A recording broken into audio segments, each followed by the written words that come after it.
wake up screaming. Again, it's the third time this week. You're soaked in sweat, heart pounding, convinced someone is coming to kill you in your sleep. You haven't slept more than 3 hours straight in months, maybe years. You can't remember anymore. During the day, you can't focus. Your hands shake constantly. You jump at every sound. You trust no one. You feel nothing, or you feel everything all at once, overwhelming waves of rage, terror, and despair that make you want to end it all. You're not sick. You're not injured, but you're completely broken inside. Welcome to early California, where mental health didn't just suffer, it was systematically destroyed. Between 1848 and 1880, California wasn't just physically brutal. It was psychologically annihilating. It took ordinary people with normal mental health and subjected them to conditions so traumatic, so relentlessly horrifying, so devoid of hope or support that their minds simply broke. Depression, anxiety, PTSD, addiction, psychosis, suicide. These weren't rare exceptions. They were epidemic, normal, expected, and there was no help, no therapy, no medication, no support systems, no understanding of mental health at all. You just suffered, alone, in silence, until you couldn't take it anymore. This isn't a story about people who couldn't handle it or were mentally weak. This is about what happens when you take human beings, any human beings, and expose them to sustained trauma, isolation, violence, loss, and desperation with absolutely zero psychological support. Early California was a mental health catastrophe on a scale that's hard to comprehend. It broke people, thousands upon thousands of them, and then it left them to suffer or die without ever acknowledging what it had done to them. Let me show you exactly how it happened, and why anyone, including you, would have broken under these conditions, because you would have, we all would have. January 1848, gold is discovered. The world loses its mind. And within a year, over 80,000 people flood into California chasing a dream that will destroy most of them psychologically before it's over. These aren't mentally ill people to begin with. They're farmers, clerks, laborers, merchants, ordinary people with normal mental health. They have families, communities, structure, purpose, meaning. And then they leave all of that behind. The journey to California is the first trauma. You travel for months. You watch people die on the trail from cholera, starvation, accidents. You see children buried in shallow graves. You see adults lose their minds from heat, thirst, and despair. Some people break before they even arrive. But let's say you make it. You finally reach California, exhausted and traumatized from the journey. And what do you find? Nothing that resembles a society. California in 1849 is chaos. There's no government, no law, no community, no churches, no families, no women, no children. Just tens of thousands of desperate, isolated men competing for a finite resource in a lawless, violent environment. You're separated from everything that gave your life meaning. Your family is thousands of miles away. You might never see them again. You can't communicate with them. Mail takes months if it arrives at all. You're completely alone. And you're surrounded by strangers who are also desperate, also traumatized, also isolated, and also competing with you for survival. There's no social support system, no one to talk to, no one who cares about you, no one who even knows your real name. The environment itself is hostile. The mining camps are collections of filthy tents in the wilderness. San Francisco is a lawless boom town of mud, violence, and vice. Everything is temporary, unstable, precarious. There's no structure to your days except work and survival, no routines, no rituals, no community gatherings, no social life that isn't centered on drinking, gambling, and prostitution. You're living in constant uncertainty. Will you find gold? Will you starve? Will you get sick? Will someone rob you or kill you?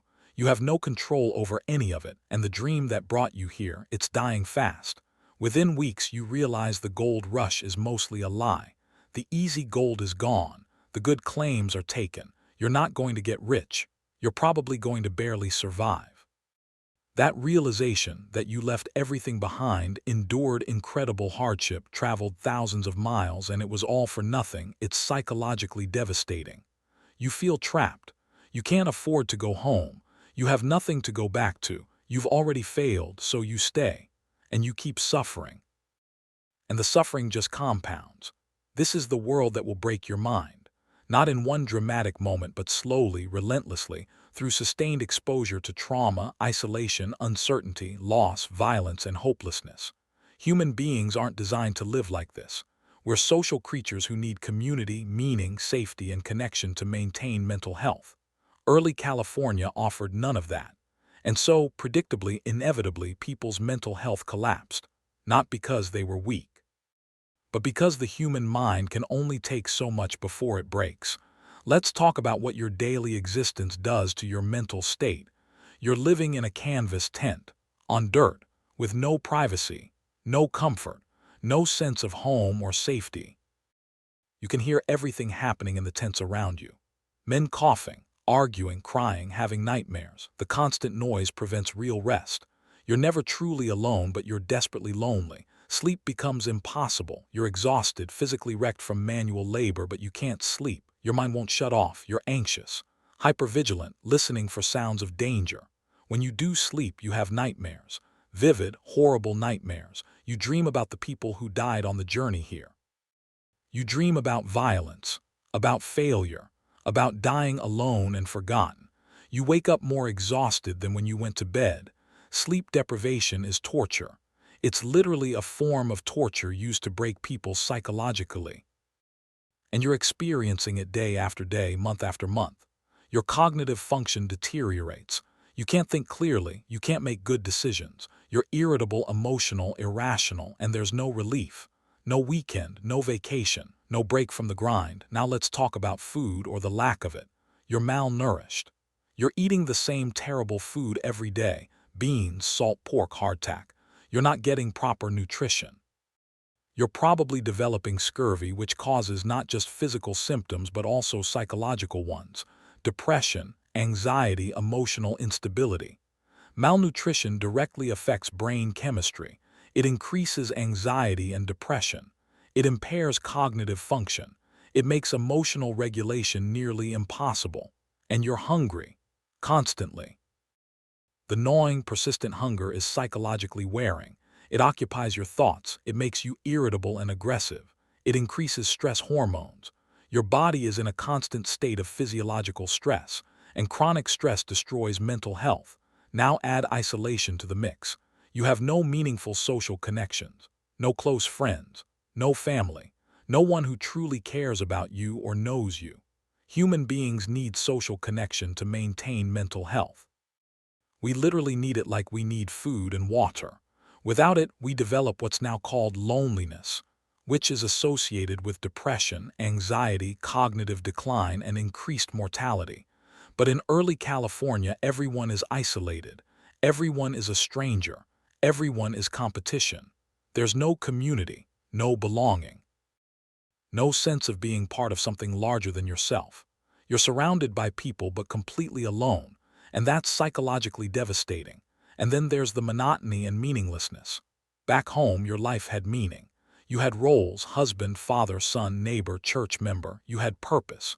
You contributed to a community. Here you have nothing but survival. You wake up, you work, you eat terrible food, you try to sleep. Day after day after day. There's no meaning to it. No purpose beyond not dying. And humans need meaning. We need to feel like our lives matter, like we're working towards something, like there's a point to our suffering.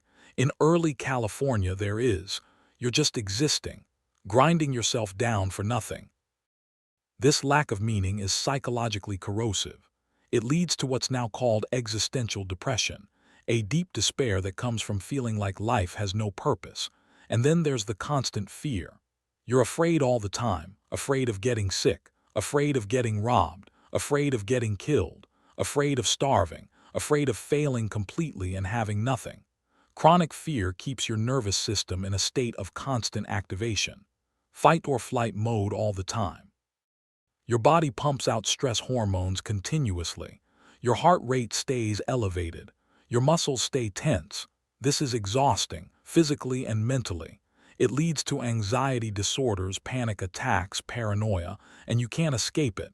There's nowhere safe, no place to relax, no moment where you can let your guard down. You're living in a state of sustained psychological trauma, day after day, week after week, month after month, year after year, and there's no support, no one to talk to, no understanding of mental health, no acknowledgement that what you're experiencing is abnormal and damaging. You're just expected to endure it, to be tough, to push through. But you can't. Nobody can. The human mind isn't designed to endure these conditions indefinitely. So you start to break, slowly, piece by piece. You stop caring about things that used to matter. You feel numb, empty, hopeless, or you feel everything too intensely. You're on edge constantly, angry, terrified, overwhelmed. Your mental health is collapsing. And you don't even have the language to describe what's happening to you. You just know something inside you is dying. Now let's talk about what the work itself does to your psyche. You're doing backbreaking manual labor. 12, 14, 16 hours a day. Mining, digging, hauling, breaking rocks, standing in freezing water, breathing toxic dust. Your body is in constant pain, and chronic pain is psychologically destructive. It increases depression and anxiety. It makes everything harder. It makes you irritable and short-tempered. It erodes your will to continue, but you can't stop, because if you stop working, you starve. You have no control over your life, no autonomy, no ability to make meaningful choices. You work or you die, that's it. And this lack of control is one of the most psychologically damaging experiences a human can have. Studies consistently show that perceived lack of control is strongly associated with depression, anxiety, and learned helplessness.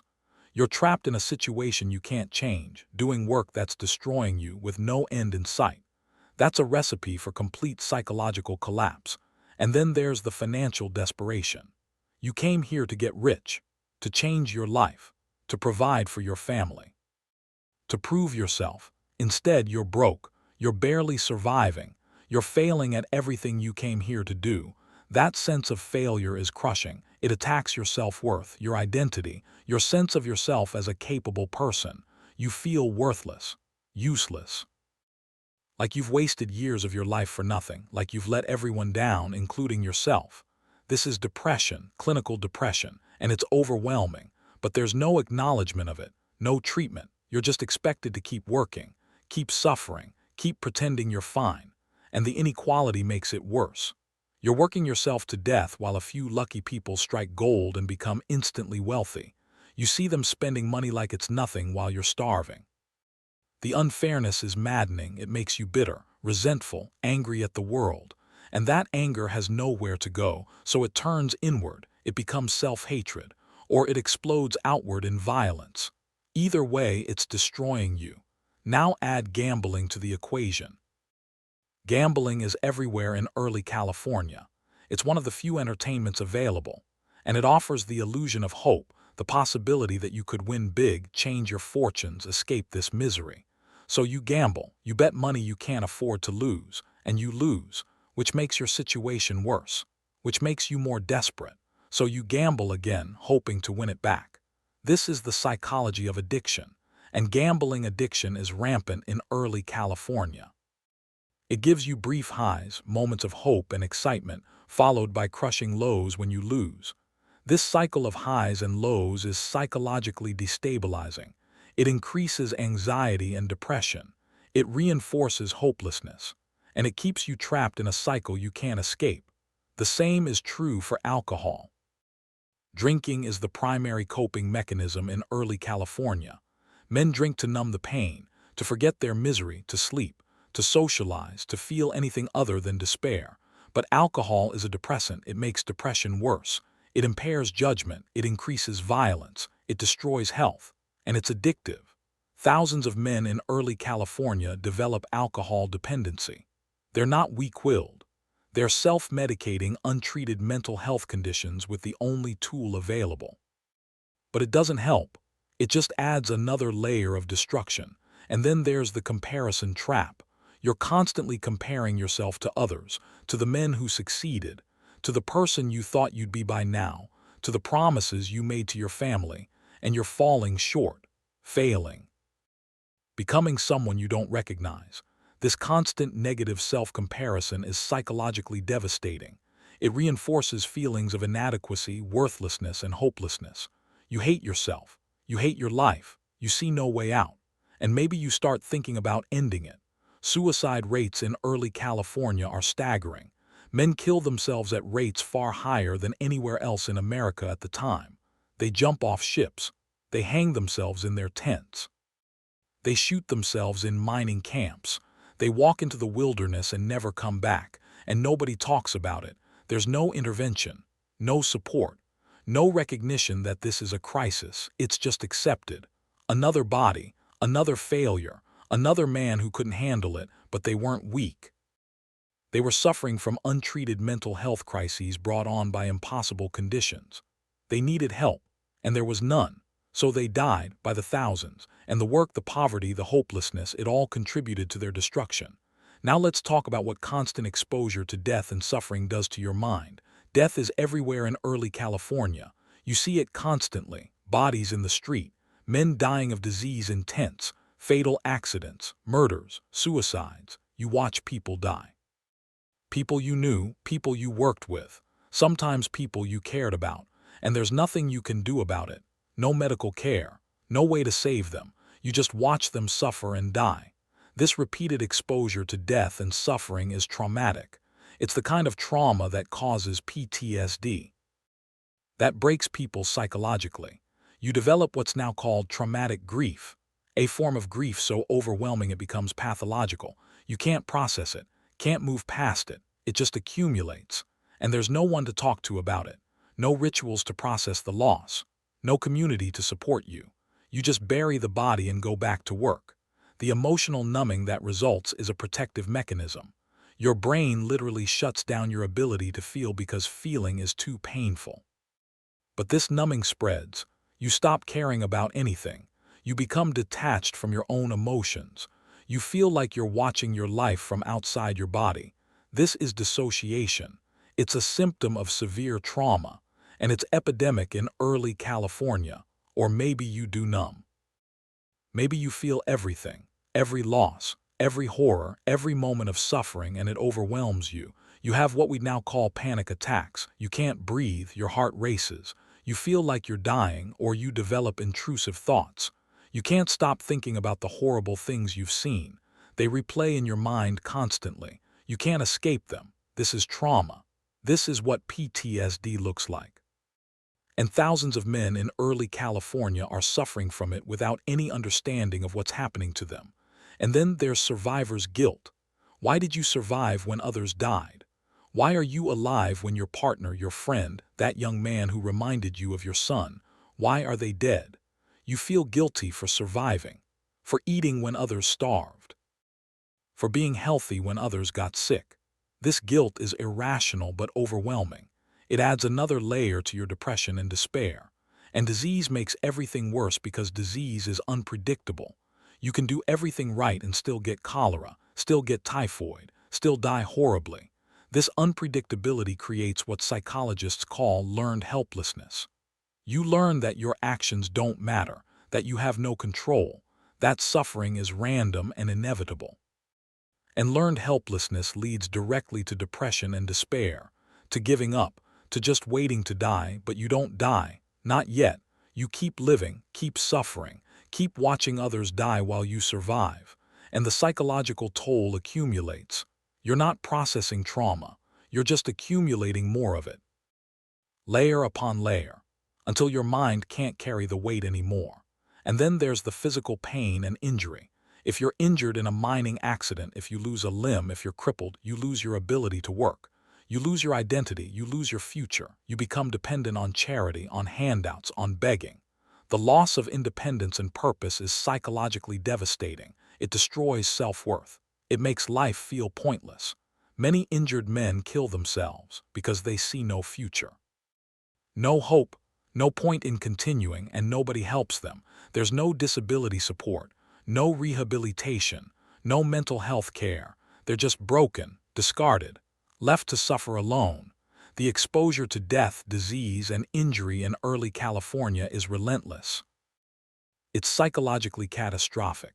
It creates trauma that never heals, depression that never lifts, anxiety that never abates. It destroys mental health completely. And there's no recovery, no healing, no support, just more death, more suffering, more trauma. until your mind simply can't take anymore. Now let's talk about what living in constant fear of violence does to your psychological state. You can't trust anyone. Anyone could rob you, kill you, betray you. Anyone. You walk around armed. Always alert, always scanning for threats. Your nervous system is in constant fight or flight mode. This is hypervigilance. It's a symptom of trauma, and it's exhausting. You can't relax, ever, because relaxing could get you killed. You develop paranoia. You see threats everywhere, in every glance, every interaction, every stranger. This isn't irrational paranoia, it's justified by the reality of early California, but it's still psychologically destructive. You're isolated because you can't trust. You're exhausted because you can't rest. You're terrified because the danger is real. And then there's the violence you witness. You see men beaten, stabbed, shot, lynched. You see bodies, you see brutality, you see cruelty. This exposure to violence is traumatic. It creates what we now call vicarious traumatization. You're traumatized by witnessing violence against others.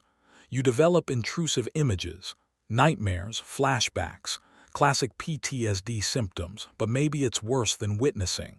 Maybe you're the victim. Maybe you're robbed, beaten, threatened, assaulted. The sense of violation is profound. Your safety is shattered. Your sense of control is destroyed. You feel vulnerable and helpless.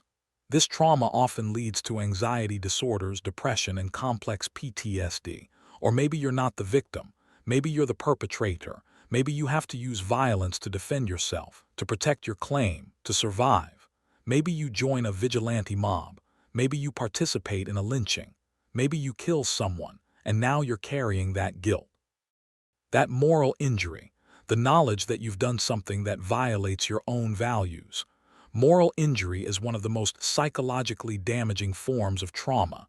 It attacks your sense of self, your identity, your belief in your own goodness. You can't reconcile who you were with who you've become. And that cognitive dissonance is agonizing. So you rationalize, you justify, you tell yourself it was necessary, but deep down you know what you've done, and it haunts you, it changes you, it destroys your mental health, and there's no justice, no accountability, no structure to make sense of the violence. Violence is random, arbitrary, unpredictable. This unpredictability creates a sense of chaos, of meaninglessness, of living in a world without order or fairness. And that's psychologically destabilizing. Humans need order. We need to believe the world makes sense, that good behavior is rewarded and bad behavior is punished. In early California, none of that is true. Good men die. Bad men prosper. Justice is a joke. Morality is meaningless. This cognitive dissonance, this inability to make sense of the world, it contributes to depression, anxiety, and existential despair. You lose faith in humanity, in justice, in God, in meaning itself. And once you lose that, what's left? Just survival, just getting through another day in a world that feels fundamentally broken and hostile. And the psychological toll of living this way is immense. You develop what we now call complex PTSD, anxiety disorders, depression, paranoia. You have panic attacks, flashbacks, nightmares, dissociation, your personality changes, you become harder, colder, more aggressive, more withdrawn. You're not the person you used to be. The violence and lawlessness have fundamentally altered who you are, and there's no help, no therapy, no medication, no support groups. You're just expected to live with it, to be tough, to endure, but you can't, not without breaking. The violence and lawlessness of early California destroy mental health just as effectively as they destroy physical bodies. They create trauma that never heals, fear that never abates, damage that's permanent, and thousands of men suffer from it, alone, in silence, without any understanding of what's been done to them. If early California destroyed the mental health of white American men, it was even more devastating for women, children, and immigrants. Let's start with women. If you're a woman in early California, you're facing unique and horrific psychological trauma. You're vastly outnumbered, surrounded by desperate men. You're not safe, ever. The constant threat of sexual violence is psychologically devastating. You live in fear. You can't walk alone. You can't trust anyone. You're hypervigilant constantly. This chronic fear creates severe anxiety, PTSD, depression, and if you are assaulted, which countless women are, there's no justice, no support, no acknowledgement that a crime has even been committed. You're blamed, shamed, told it was your fault. The psychological damage from sexual trauma is profound. It's compounded by the lack of support, the victim blaming, the complete absence of justice. Women develop complex trauma, depression, anxiety disorders, self-harm, suicidal ideation. And if you're forced into prostitution, as thousands of women are, especially Chinese women who are trafficked and enslaved, the trauma is unimaginable. You're raped repeatedly, daily, for years. You have no agency, no control over your own body, no hope of escape. This sustained sexual trauma destroys mental health completely.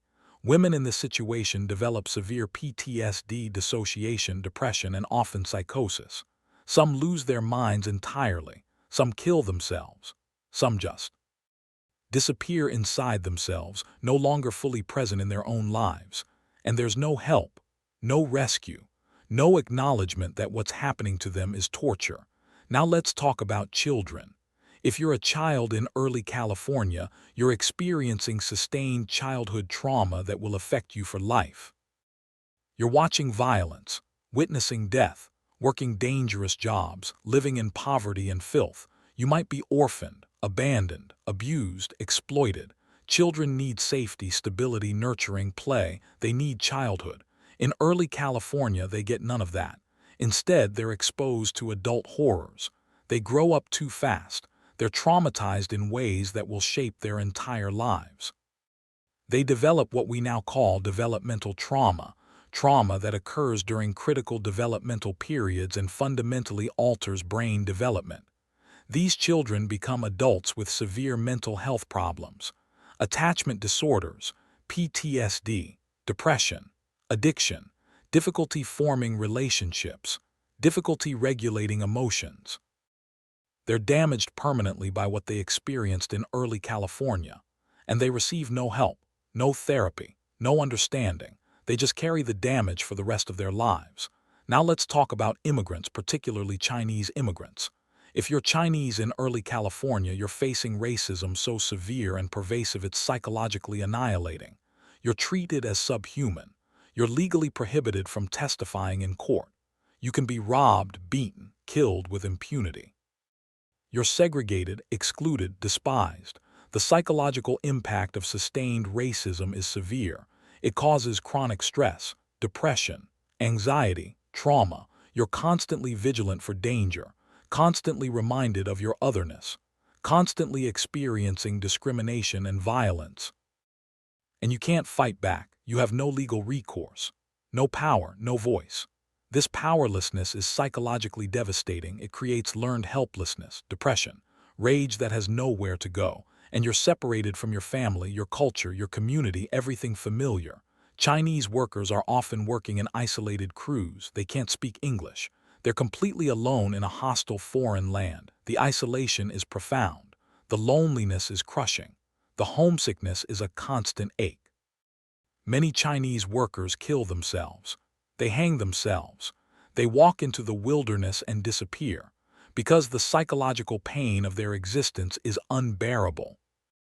And if you're a Chinese woman who's been trafficked, you're experiencing the absolute worst of everything: sexual slavery, racism, isolation, violence, complete powerlessness. The psychological destruction is total and irreversible.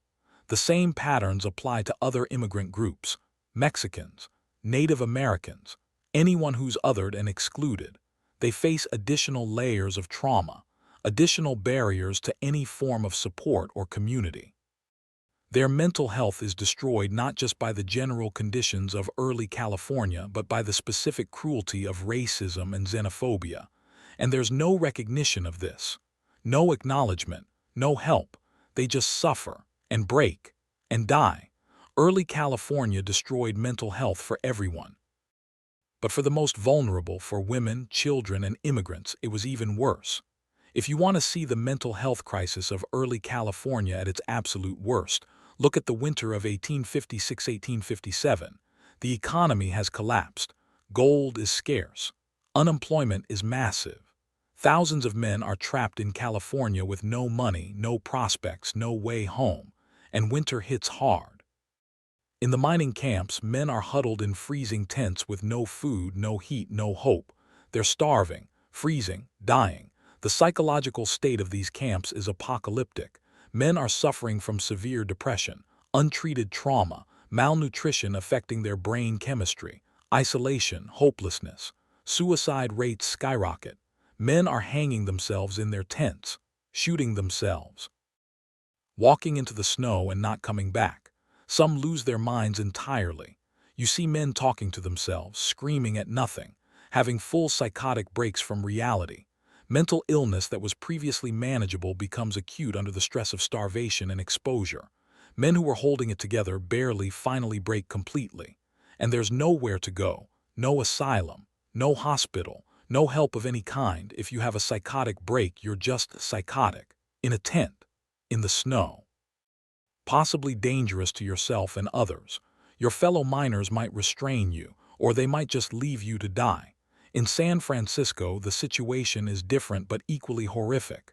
The city is full of destitute, desperate men. Alcoholism is epidemic. Violence is constant. The stress and trauma are overwhelming. The number of people suffering from severe mental illness, what they'd call madness or insanity, is staggering. And the city's response is to round them up and warehouse them. The Stockton State Hospital, California's first asylum, opens in 1851. But it's not treatment, it's imprisonment. People with mental illness are locked up in deplorable conditions. They're chained, beaten, neglected, left to rot. There's no therapy, no medication that works. No understanding of mental illness, just imprisonment and suffering. Many people sent to the asylum never come out. They die there, forgotten. This winter represents the nadir of the mental health crisis. The point where the accumulated trauma, the sustained suffering, the complete absence of support, it all reaches a breaking point. And people break, en masse. The psychological devastation is total. You have an entire population suffering from depression, PTSD, anxiety, addiction, and untreated mental illness. And instead of help, they get nothing. Or worse than nothing, they get locked up and tortured. This is what early California did to mental health. It destroyed it, systematically, completely, without mercy or acknowledgement. And the people who suffered had done nothing wrong. They were just ordinary people trying to survive in impossible conditions. Conditions that no human being could endure without breaking. This winter proves it, shows the full scale of the destruction. And there's no recovery, no healing, no happy ending, just more suffering, more death, more lives destroyed. That's the legacy of early California's mental health catastrophe. Now think about mental health today. You're stressed, anxious, maybe depressed. You struggle with your mental health, but you have options. You can see a therapist. You can take medication. You can join support groups. You can call a crisis hotline. You can check yourself into treatment if you need it. You have access to mental health care. Imperfect, expensive, often inadequate, but it exists. You have language to describe what you're experiencing. Depression, anxiety, PTSD, panic attacks, you can name it. You have understanding. We know that mental illness is real, that it's not weakness or moral failure, that it's a health condition that can be treated. You have social support, friends and family who understand mental health, who won't shame you for struggling. You live in a world that acknowledges mental health matters. In early California, none of that existed. You could be suffering from severe depression, PTSD, anxiety, and there was no name for it. No treatment, no support, no understanding. You were just told to be tougher, work harder, stop complaining. If you broke down completely, you were locked in an asylum and tortured. If you killed yourself, people shrugged. Another weak man who couldn't handle it. There was no recognition that the environment itself was psychologically catastrophic, that the conditions were destroying mental health on a massive scale. People just suffered and broke and died, and we should be grateful, deeply grateful, that we don't live in that world anymore. Not because we're mentally stronger than they were. We're not. But because we live in a time that recognizes mental health exists. That provides at least some support. That doesn't require us to endure sustained trauma without any help. The people who suffered in early California weren't weak. They were subjected to conditions that would break anyone, conditions that would break you. The only difference between you and them is that you live in a world with mental health support, imperfect support, but support nonetheless, and that makes all the difference. Early California destroyed mental health completely. That's not hyperbole, it's historical fact. It took ordinary people and subjected them to sustained psychological trauma, isolation, violence, loss, poverty, fear, hopelessness, meaninglessness. It stripped away every source of psychological support, community, family, purpose, safety, structure, and it provided zero help, zero treatment, zero understanding. The result was a mental health catastrophe, epidemic depression, widespread PTSD, massive rates of addiction and suicide. Thousands of people suffering from untreated mental illness. People's minds broke, completely, permanently. And it wasn't because they were weak. It was because human beings can't endure those conditions without breaking. You couldn't have either. None of us could. Mental health isn't about toughness or willpower. It's about brain chemistry, environment, support systems, and trauma. Early California poisoned all of those factors, and the result was predictable: mass psychological destruction. We're fortunate to live in a different world, a world that recognizes mental health matters, that provides at least some support and treatment. It's not enough. Mental health care is still inadequate in many ways, but it's infinitely better than nothing, and we should never take that for granted. Because early California shows us what happens when mental health is completely ignored, when people are expected to endure the unendurable without support. They break, they suffer, they die. We must do better. We must continue fighting for better mental health care, better understanding, better support. Because everyone deserves the help that people in early California never received. If you found this documentary eye-opening, check out our other videos about early American history. Understanding where we came from helps us appreciate where we are and fight for where we need to go.